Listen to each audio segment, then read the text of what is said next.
चलिए आई भैया गौर करी। एगो लड़का के नया नया शादी भइल बा। शादी के कुछ दिन तक ले मौगी संगे रहतिया, ओकरा बाद अपना नैहर चल जातिया। तो जब मौगी चल जातिया तो लड़का ओकरा याद में पगलाइल बा। अब पागला के भेष बनोले बा। तो ओकर संगतिया पूछता जे काहे भाई काहे इतना पागल हो गइल बड़ा मौगी के गइला के बाद। तो वह अपन दुख कहता कैसे कि संगे संगे खाए के संग ही नहाए के, अरे हमारा तो आदत धरा गइल बा। अरे संगे संगे खाए के संग ही नहाए के, अरे हमारा तो आदत धरा गइल बा। मौगी जब से गइल नैहरवा,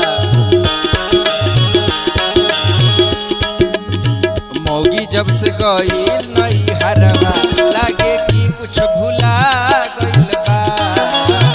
मौगी जब से गइल नैहरवा, लागे कि कुछ भुला गइल बा। संगे संगे खाए के संग ही नहाए के,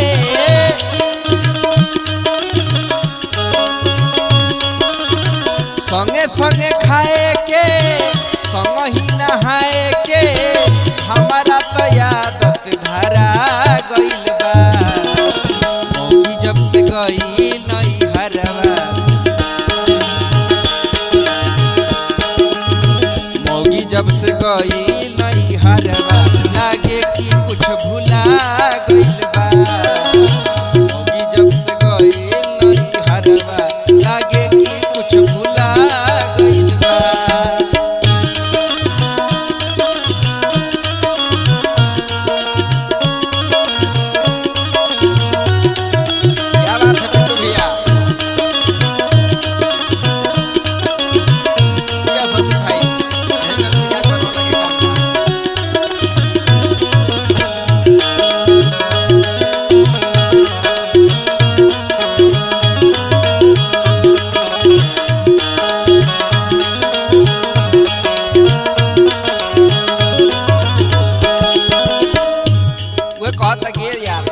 का कहीं हम मौगी जब से चल गई कि हमरा कुछ अच्छा नहीं लगा। याद में ओकरा भइल बानी पागल, आवे नहीं अंधी रही रात भर जागल।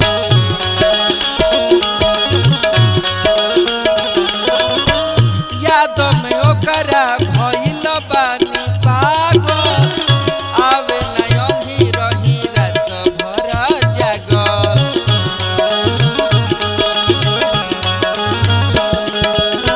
हंसे के हंसाए के औरी गुदगुदाए के,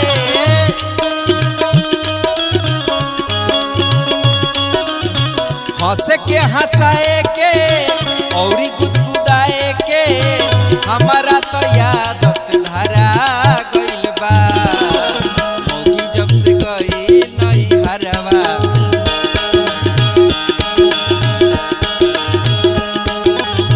मौगी जब से गइल नैहरवा, लागे कि कुछ भुला गइल बा। मौगी जब से गइल नैहरवा, लागे कि कुछ भुला गइल बा।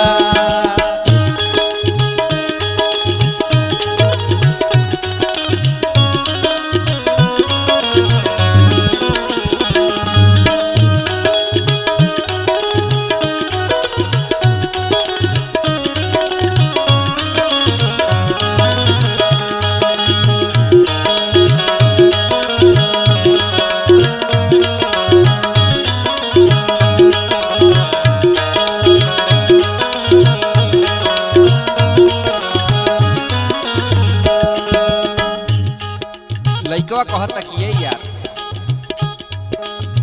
कहे पर आकाश हमर लागे नहीं मन हो, आवे न चैन खाली रहिले बेचैन हो।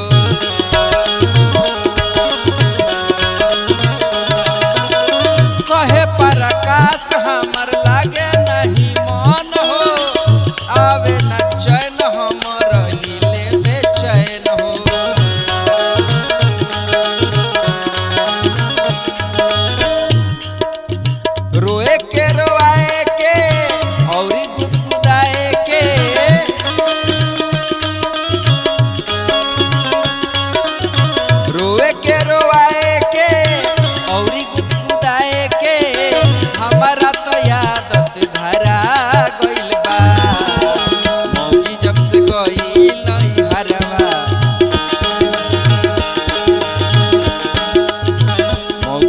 से गईल नहीं हरवा लागे कि कुछ भुला गइल बा।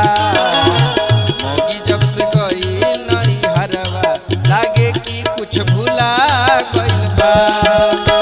संगे संगे खाए के संग ही नहाए के हमारा तो आदत धरा गइल बा। संगे संगे खाए के संग ही नहाए के हमारा तो आदत धरा गइल बा। मौगी जब से गईल नहीं हरवा, मौगी जब से गईल